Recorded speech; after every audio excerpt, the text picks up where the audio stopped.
Do we have sound?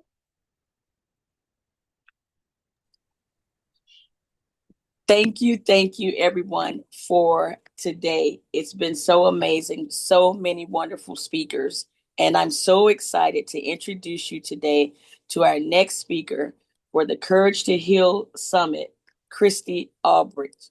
Christy, I'm going to let you take it over from here. Thank you, Lima. So we are all here, and the first thing I would love to encourage you all to do is just take a minute to applaud yourself for getting here, past all the technology, past all the other things you could be doing. You've taken the time to prioritize being here to seek out the next step on your journey. So literally, grab your hand, pat yourself on the back, and just applaud for yourself. And thank you so much for taking the time to be here and really stand up for yourself and invest in yourself. And I want to let you know that today I got to test run the tools that I'm going to be teaching you today because I have had numerous challenges that I could not have seen coming. And so, one of the things that I have on my Instagram site is a self honoring check in. And it says, let's do intentional breathing for 20 seconds or more, water and hydration, and practice gratitude and encouragement. So, in the middle of all these technology difficulties, excuse me, and the various things within my home that were popping up that were not on the agenda anywhere, this is what I was doing. And I literally closed the doors and did exactly the exercises that I post on my Instagram at Rise to Your Occasion for my clients to take on. So we're here, battle tested, and seeing that those tools work. So I'm trusting that you will get some great value from this today, and I look forward to connecting with you afterwards as well. My main mission is I'm looking to lead 150 impact driven leaders to up level their life. Now, we know that there are many, many coaches online, and you can find a solution for almost any problem you have, whether that's a decluttering challenge, or whether that's a time management challenge, or how to focus, or how to eat better, how to work out, whatever it may be. And it could even be business type things. You can get lead generations, you can find build your email list, build your following, build your tenacity, whatever it may be. But what happens is that that takes care of that place where you're stuck in that minute, which is perfect. But you're going to get stuck at the next spot because what happens is you have a reticular activating system that has been trained over your whole lifetime to cause you to react in the same ways to the challenges that arise. And so until we dig in underneath that and get the foundational shift in your thinking and your habits, then all those little solutions are going to operate like band-aids. They're going to take care of the problem that you have in the moment, but they're not going to make your life better overall. It's not something that you can necessarily transfer into the next challenge. So my focus is to help people get to that main driver that keeps them stuck in the patterns that they're trying to overcome. Because once you've transformed that mindset, you can apply it to your healing journey, your mental journey, emotional, financial, professional, all arenas, because we've looked at the root and the core. And honestly, I'm going to be really vulnerable with you here and tell you that this morning was a prime example of the resistance that comes in. And before I tell you that, I'd like for you all to just write down or think of your age. And now I want you to subtract 7 from that. And when you have that number, the reason we subtract 7 is because the first 7 years of your life, it's your environment, your atmosphere, people who are, meant to take care of you, people who are trusted to take care of you. They're teaching you what your core identity is, and they're building the scripts that are going to drive your life for however many years come after that first 7. So that's why that number is so important. Your age minus 7. In my case, 53 minus 7 gives us 46.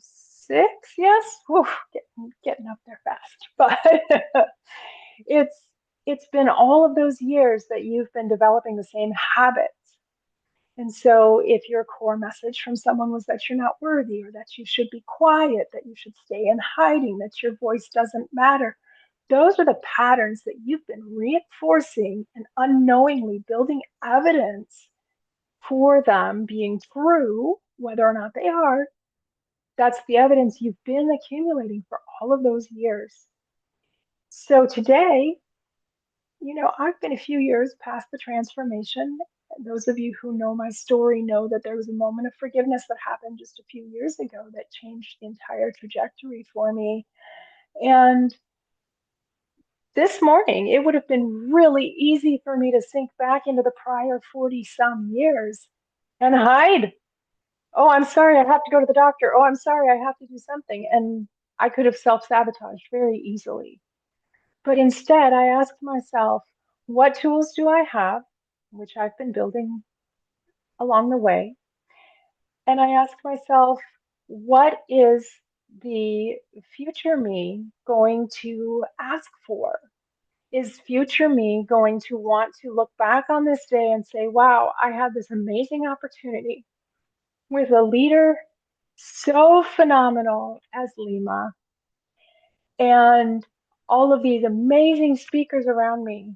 Am I going to show up and be present regardless of the condition of my voice, regardless of what's going on in my nervous system, or am I going to shrink back to who I was trained to be for the first 40 some years? You can see I'm here. I chose what is my future self going to look back and be proud of. So here I am. And that is not at all what I had prepared to share with you as a story today, but certainly it is so incredibly relevant. And so I want to walk with you through 3 secrets that I believe move the needle for you on this very personal level that you can apply across different arenas in your life. And the first secret is you get to decide to do it differently. Now, you just heard me talk about that decision process for me this morning, but I've told myself that I'm going to start doing things that build the future I want. And I keep my goals in front of me.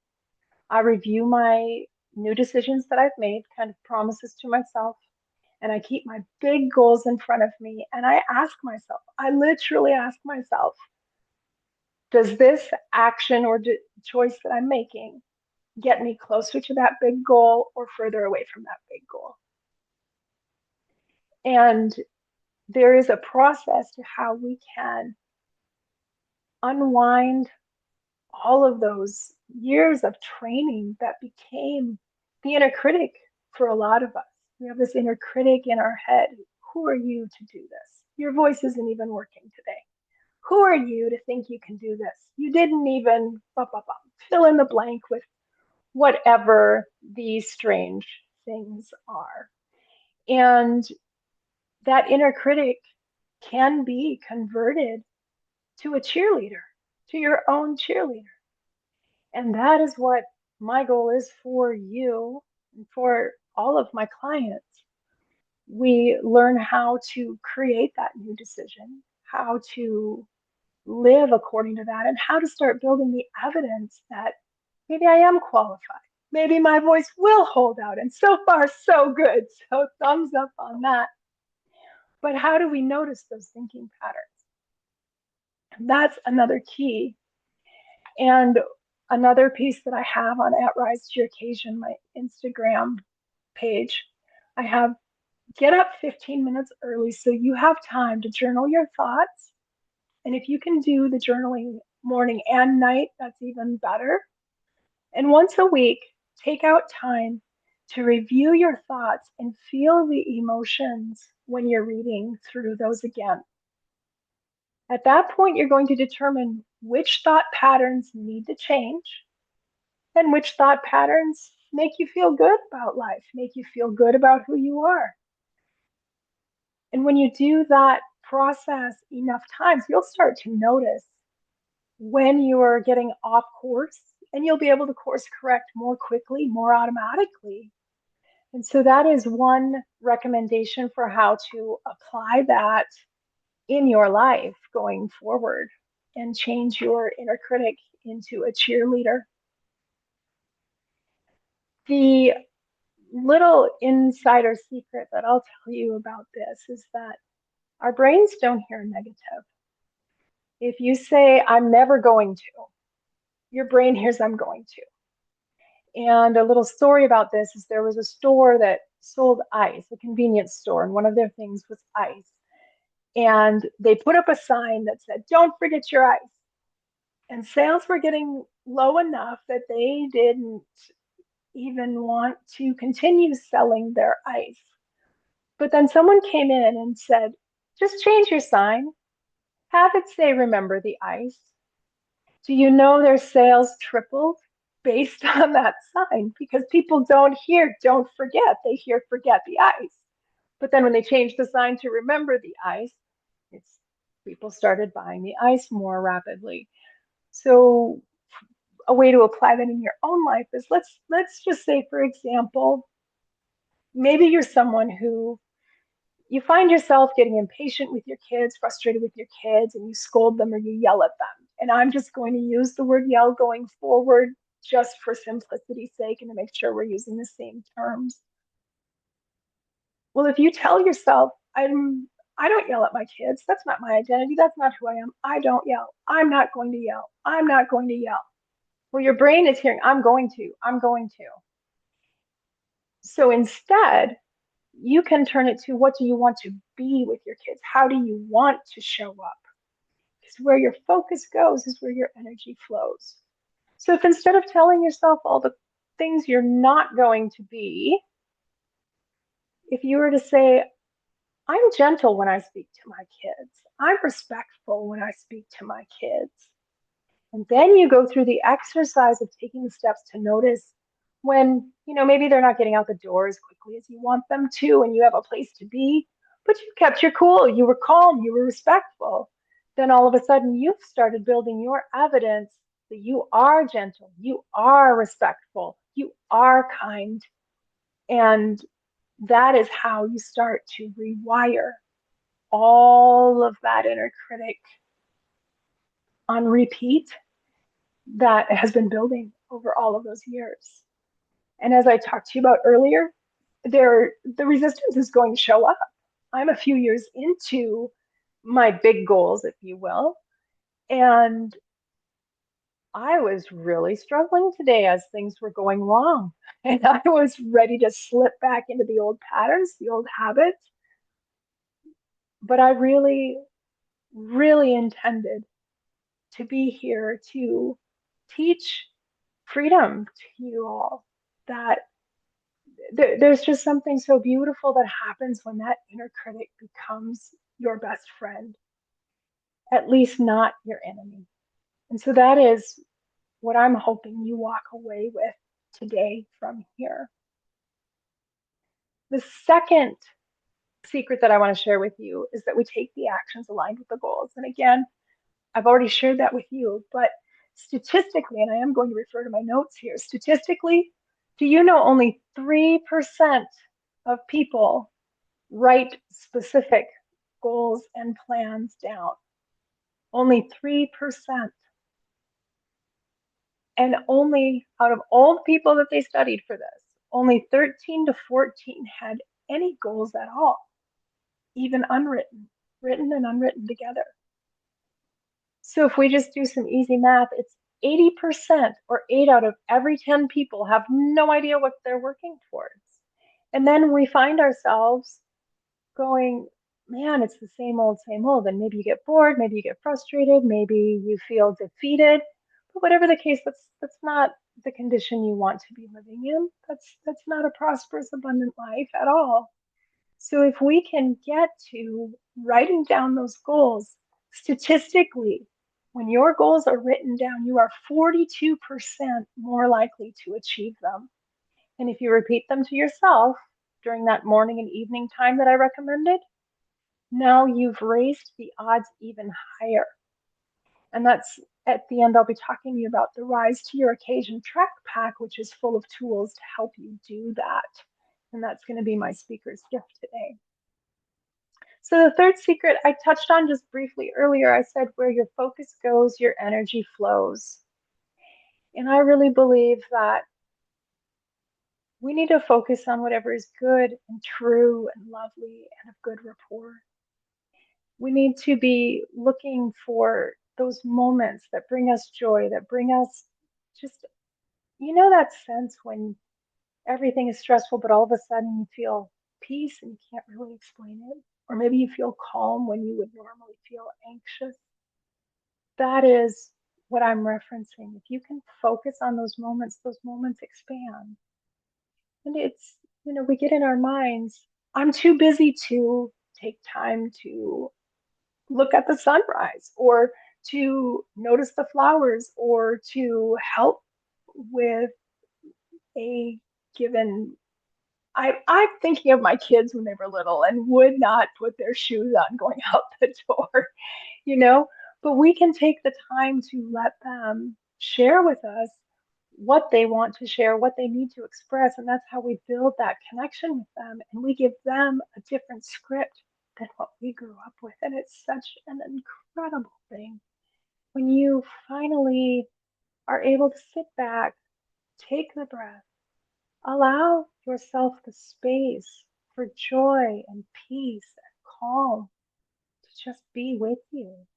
And it doesn't have to be a 15 or 20-minute routine. It can be literally you're on your way out to the car, and rather than quickly putting everything into gear and getting on the road, you can take 20 seconds to just say, thank you, God, that I am here. Thank you that I made it through another day. Thank you for all that you've given me. And then put it into gear and see if your commute goes better. You might even start to notice that at a red light, you're noticing the lyrics to a song you love. You might start to notice that you have more patience in general. And it's a practice. It's a practice. Another way you can do this is if you receive a gift, go ahead and take the time, the old fashioned. Just write a little note. It doesn't have to be elaborate. It can just be, thank you so much for thinking of me. I love the gift, or I like the gift, or whatever.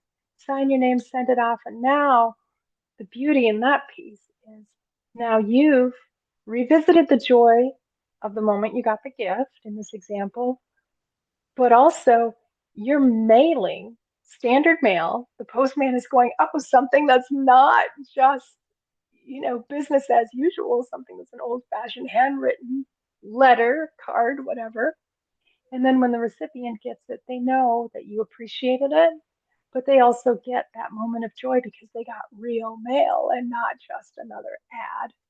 So it's really a beautiful way to just spread the joy, spread the love, and operate in gratitude.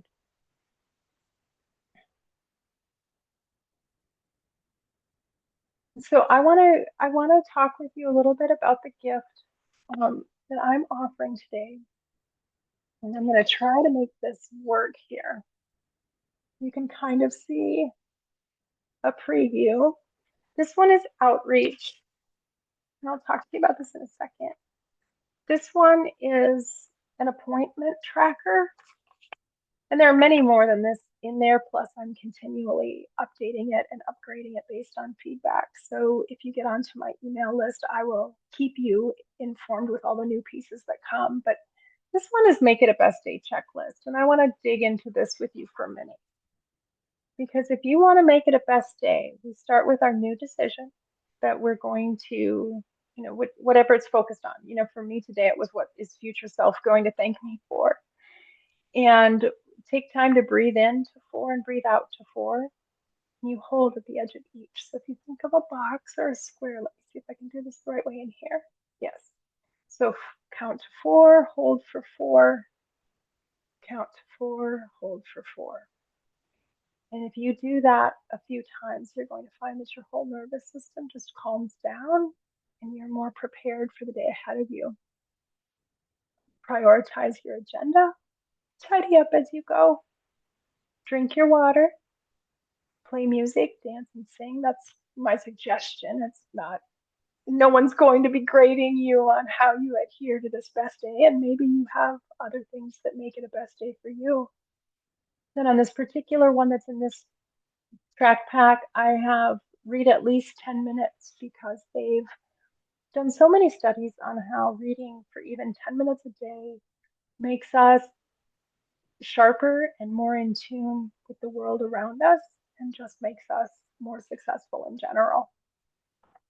So the reason I designed the appointment tracker, it has in here, what do I need to schedule? And do I do that by phone, text, or email? And then I have a couple of check boxes that are, is it scheduled? Is it confirmed? And then space for notes and upcoming events. So the reason this came to be is because I had so many medical appointments that I was taking care of, plus I had all of my work meetings, plus I had all of my kids' calendars that I was managing. And the biggest weakness in our household was we would lose track of what we're supposed to schedule with whom. I need to do a follow up, but is that at the veterinary clinic, or is that at the kids' doctor, or is that my follow up? And if it's my follow up, is it with radiology? Is it with oncology? Is it with the general practitioner, or whatever else? So I found this to be a very easy way to keep track of all of those things that I needed to keep moving for people to feel like they mattered in my life. Similarly, there's an outreach form, and it's got the space for notes and the upcoming events also. But this one I have listed out calls at email for email, social media, etc. Because there's so many places where we're gathering information, where people are reaching out to us. And I found that this even helps when someone in my family who still likes to send snail mail writes to me, I need to respond to them because that's just common courtesy and whatever else. So I will actually note in here if I need to call my mom, I will put that into my tracker. If I owe my brother a text, but I don't have time to tend to it right away, I will just drop it in here. And it has been amazing for helping me keep track of connections in my personal life, but also tracking professional connections in my network. And my goal is to make sure people feel that I they matter because I believe that everyone does. I really believe every single life is a miracle and every one of us is here for a purpose. So if I can do the simple task of remembering to follow up with someone, remembering to reach back out to someone, I think that's beautiful. And in the track pack, I don't have a printout of it with me, but there's also a daily habit tracker, debt tracker, and there is a master goal planner. So you can put your big goal in a box and then it makes sure you're hitting all 4 areas that are critical to our well-being, which are physical, mental, spiritual, or connections with people, and financial. So there are boxes there for each of those so you can track your wins actually as you're progressing toward that goal. So that is my offer to you, along with a coaching call where we can sit down and go through how to develop an action plan that aligns with your goals. So I'm grateful for your attention today. I'm grateful that my voice is held up for me, and I look so forward to hearing from you. You can email me directly at Christy at fillyourquiver.live. So that's CHRISTY ty at fill your quiver, quiver .live, live. And you can also reach me at christianaforyou@gmail.com. And I would be very happy to share with you how we can get you your track pack and your action plan set up. So, either way, I'm grateful for you. Applaud yourself for being here because your time is so precious. And I trust that you will be able to make it just a beautiful tomorrow and honor yourself as you're walking forward. Thank you.